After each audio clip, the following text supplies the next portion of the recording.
পত্রিকার খবর পত্রিকার সম্পাদক প্রকাশক আমাদের প্রিয় ভাই মানব রিয়াজউদ্দিন ভাই, আজকের অনুষ্ঠানের সম্মানিত প্রধান অতিথি গণপ্রজাতন্ত্রী বাংলাদেশ সরকারের মাননীয় বেসামরিক বিমান ও পর্যটন মন্ত্রণালয়ের মাননীয় উপদেষ্টা এএস হাসান আরিফ এবং আমাদের ভাইয়েরা, মঞ্চভূষ্ট বিশেষ অতিথিবৃন্দ, সামনে আমার মানবাধিকার কর্মী ভাই ও বোনেরা, আসসালামু আলাইকুম ওয়া রাহমাতুল্লাহ। প্রথমে আল্লাহ রাব্বুল আলামিনের দরবারে শুকরিয়া আদায় করছি এই বলে যে আল্লাহ রাব্বুল আলামিন আমাদেরকে একদম স্বস্তির পরিবেশ যারা নিহত হয়েছেন, আল্লাহ তাআলা তাদেরকে শাহাদাতের মর্যাদা দান করুন। যারা আহত আছেন, আল্লাহ তাআলা তাদেরকে দ্রুততম সময়ের মধ্যে পূর্ণাঙ্গ সুস্থতা দান করুন। সেই সাথে বিজয়ের মাসে ৩০ লক্ষ মা বোনদের ভাইয়ের জীবনের বিনিময়ে, রক্তের বিনিময়ে যে স্বাধীনতা অর্জিত হল, আজকে ৫৩ বছরের মাথায় এসে সেই শহীদদেরকে স্মরণ করছি। গত ২০০৬ সালের ২৮ অক্টোবর থেকে এই পর্যন্ত নিহত সকলের জন্য, সকল শহীদদের জন্য স্মরণ করছি, শ্রদ্ধাঞ্জলি জানাচ্ছি। আজকে মানবাধিকারের বিশ্ব মানবাধিকার দিবস উপলক্ষে আয়োজিত অনুষ্ঠানে আমাকে এখানে দাওয়াত দিয়ে আনার জন্য আমি কর্তৃপক্ষকে, বিশেষ করে রিয়াজউদ্দিন ভাই এবং আমার ভাই প্রিয় ভাই অ্যাডভোকেট আবু সাইদ মোল্লা ভাইকে ধন্যবাদ জানাচ্ছি যে আমাকে এই সুযোগ দেওয়ার জন্য। আসলে বলার জায়গায় ঘুরছিলাম, বলার জায়গা পাচ্ছিলাম। আজকে আমি অত্যন্ত ভাগ্যবান যে আমাদের একজন এই ছাত্র আন্দোলনের মাধ্যমে গঠিত আজকের যে সরকার, সেই সরকারের একজন অন্যতম উপদেষ্টাকে সামনে রেখে কথা বলার সুযোগ পেয়েছি।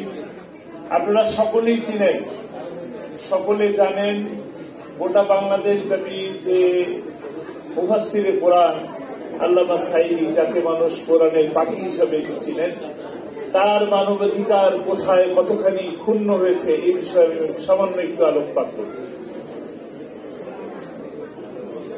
আল্লামা দেলোয়ার হোসেন সাঈদী ৫২টি বছর কোরআনের দাওয়াত টেকটাম থেকে তেঁতুলিয়া, রূপসা থেকে পাথুরিয়া, গোটা বাংলাদেশ ব্যাপী তিনি কোরআনের দাওয়াত মানুষের কাছে পৌঁছে দিয়েছেন।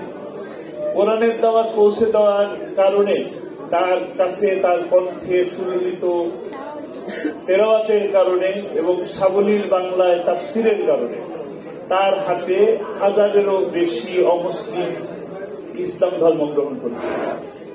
যারা পথের দিশা পান নাই, তারা তার কথা শুনে পথের দিশা পেয়েছেন, জীবনকে সিরাতুল মুস্তাকিমের পথে নিয়ে আসতে পেরেছে।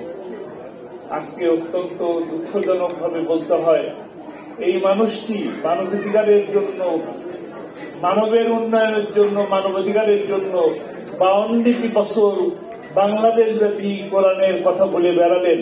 সেই মানুষটিকে মানবাধিকার, মানবতা বিরোধী আন্তর্জাতিক অপরাধে তাকে মামলা দিয়ে তাকে ফাঁসির রায় পর্যন্ত দিয়েছে। আজকে এই কথা বলতে হয়, আজকে যে উপদেষ্টা আছেন আমাদের শ্রদ্ধেয়, আমি চাচা বলে ডাকি, হাসান আরিফ সাহেব সাক্ষী, 111 গভর্নমেন্টের পিরিয়ডে তিনি তখন ধর্ম উপদেষ্টা ছিলেন। আল্লামা সাঈদী সৌদি আরবে গেলেন। সৌদি আরবে সেই সময়ে লেবারদেরকে নিয়ে কঠিন একটি পরিস্থিতি তৈরি হয়েছিল। হাজার হাজার লেবারদেরকে বিনা কারণে ধরে ধরে বাংলাদেশে পাঠিয়ে দেওয়া হচ্ছে। সেটাও ছিল ভারতের একটি চক্রান্ত, যাতে করে বাংলাদেশের সুনামকে ক্ষতিগ্রস্ত করতে পারে এবং বাংলাদেশিদেরকে পাঠিয়ে দিয়ে ভারতীয়দেরকে সৌদি আরবে পাঠানো যায়, কর্মসংস্থানের সৃষ্টি করা যায়, সেই চেষ্টা করছে। এবং সেই চেষ্টার যে তাদের চক্রান্ত, সেই চক্রান্তের পুরা ফাইল কোন একভাবে আল্লামা সাঈদীর হাতে আসলো এবং তিনি সৌদি আরব থেকে নেমে একটা মুহূর্ত দেরি করেন নাই। এয়ারপোর্ট থেকে নেমে সরাসরি মন্ত্রণালয়ে গিয়েছেন এবং এইখানে উপস্থিত আমার প্রিয় সেই শ্রদ্ধেয় ব্যক্তিত্ব। আজকে তিনি বেসামরিক বিমান ও পর্যটন মন্ত্রণালয়ের দায়িত্বে আছেন, ভূমি মন্ত্রণালয়ের দায়িত্বে আছেন। সেই সময় তিনি ধর্ম মন্ত্রণালয়ের দায়িত্বে ছিলেন, তার হাতে সেই ফাইল তুলে দিয়েছিলেন মানবাধিকারের জন্য।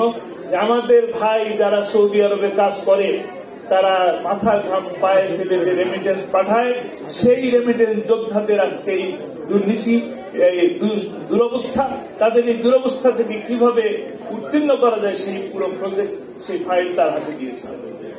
অপরাধ তো এইটাই, মানুষের কাজ করা, কোরআনের কাজ করা, ইসলামের কাজ করা।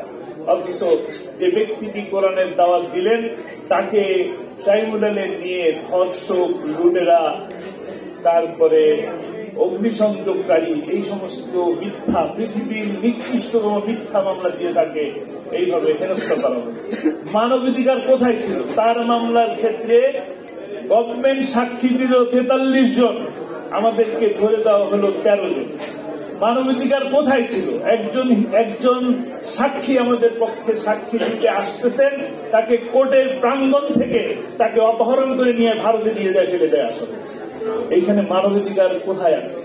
একটি মানুষকে হাত পা বেঁধে পুকুরের মধ্যে ফেলে দেওয়া, যে আপনি সাঁতার কাটেন, পার হন, ওপারে যান। এটা তো পুকুর ছিল না, এটা ছিল সমুদ্র। সেই সমুদ্র আমরা পাড়ি দেওয়ার চেষ্টা করেছি সততার সাথে। কোথায় ছিল মানবাধিকার?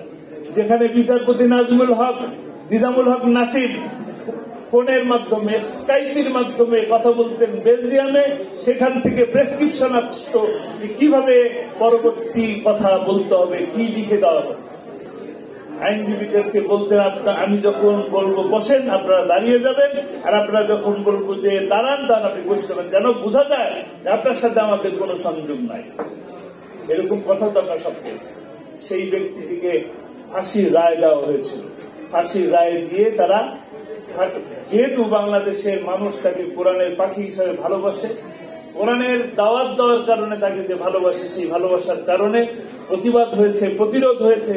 অসংখ্য মানুষ, বিশেষ করে শুধু 28শে ফেব্রুয়ারিতে 78 জন মানুষকে জীবন দিতে হয়েছে, এবং 4 মাস পর্যন্ত 4 দিন একটানা যুদ্ধের মতো চলেছে বাংলাদেশে। সাধারণ মানুষের উপরে নির্বিচারে গুলি করে 248 জন মানুষকে হত্যা করেছে। তারপরে তারা পরবর্তীতে রায় পরিবর্তন করে আজীবন কারাদণ্ড, আমৃত্যু কারাদণ্ড দিয়েছে। 13 বছর তিনি বন্দী ছিলেন। এই বন্দী জীবনে তার কতখানি মানবাধিকার হরণ করা হয়েছে দেখেন। যখন করোনা হয়েছে, সকল মানুষকে ফোনে, বাড়িতে কথা বলার সুযোগ দিয়েছে। 2 বছর আমাদের সাক্ষাৎ নাই, দেখা নাই, কথা নাই, বার্তা নাই, কিন্তু সকল বন্দীর জন্য এই সুযোগ আছে। সকল খুনি যতই ইয়ে থাকুক, ফাঁসির সেলে থাকুক, তাদেরকে কথা বলার সুযোগ দেওয়া হয়েছে। 2টা বছর আল্লামা সাঈদীর সাথে, আমাদের পরিবারের সাথে কোন ধরনের কোন সংযুক্ত কোনো কিছু রাখে না। মানবাধিকার আছে কোথায়? তারপরে যখন এই ফ্যাসিস্ট সরকার বুঝতে পারলো যে আমাদের আর ক্ষমতায় থাকার সুযোগ নাই, পালিয়ে যেতে হবে, সেই মুহূর্তে তাকে হাসপাতালে নিয়ে এসে মিথ্যে কথা বলে তার হার্ট অ্যাটাক হয় নাই। একজন সুস্থ মানুষ আপনারা দেখেছেন, তিনি হাসি মুখে হাসপাতালে এসেছেন। একজন হার্ট অ্যাটাকের পেশেন্ট কখনো হুইল চেয়ারে বসে না, তাকে স্ট্রেচারে শোয়াই নিয়ে আসা হয়, তাকে হুইল চেয়ারে নিয়ে আসা হলো। তিনি একটি সুন্দর হাসি দিলেন, সালাম জানালেন। তারপরের দিন আমাদের পরিবারের সকল সদস্য কাউকে একটা সেকেন্ডের জন্য দেখা করার সুযোগ দেওয়া হয়। পৃথিবীর কোন দেশে আছে যে দেশে অসুস্থ মানুষকে পরিবারের সাথে দেখা করার সুযোগ দেওয়া হয় না? মানবাধিকার কোথায় রাখলো আমাদের মানবাধিকার? সেই মানবাধিকারকে এইভাবে ক্ষুণ্ণ করে তারপরে তারা ইনজেকশন পুশ করে তাকে হত্যা করা হয়েছে। আমরা সেই হত্যার বিচার চাই, আমরা সেই হত্যার বিচার চাই। মাননীয় উপদেষ্টা, আমরা সেই হত্যার বিচার চাই। সেই ডাক্তারকে আমরা দেখতে চাই, যে ডাক্তার মিডিয়ার সামনে এসে বারবার বিভিন্ন রকম কথা বলেছে, আবার নিজের জীবনের নিরাপত্তার জন্য সে ভিডিও করেছে। আমরা সেই ডাক্তারকে দেখতে চাই। সরকারকেও দেখতে চাই যে তারা কতটুকু মানবাধিকার আমাদের জন্য দিয়েছে। মাননীয় উপদেষ্টা, আমাদের অধিকার তো কোনো কিছুই ছিল না, ভোটাধিকার ছিল না, আমাদের ব্যবসা বাণিজ্য ছিল না, আমাদের শেয়ার বাজারের মাধ্যমে গোটা বাংলাদেশকে তলাবিহীন ঝুড়িতে পরিণত করে দিয়েছে। বাংলাদেশ ব্যাংকের রিজার্ভকে লুট করে আজকে বাংলাদেশের অর্থনীতির অবস্থা কোন জায়গায় গেছে আপনারা সকলে তা পরিষ্কার করে জানেন। 1 লক্ষ টাকার একটা চেক পাস হয় না। কোথায় আছি আমরা?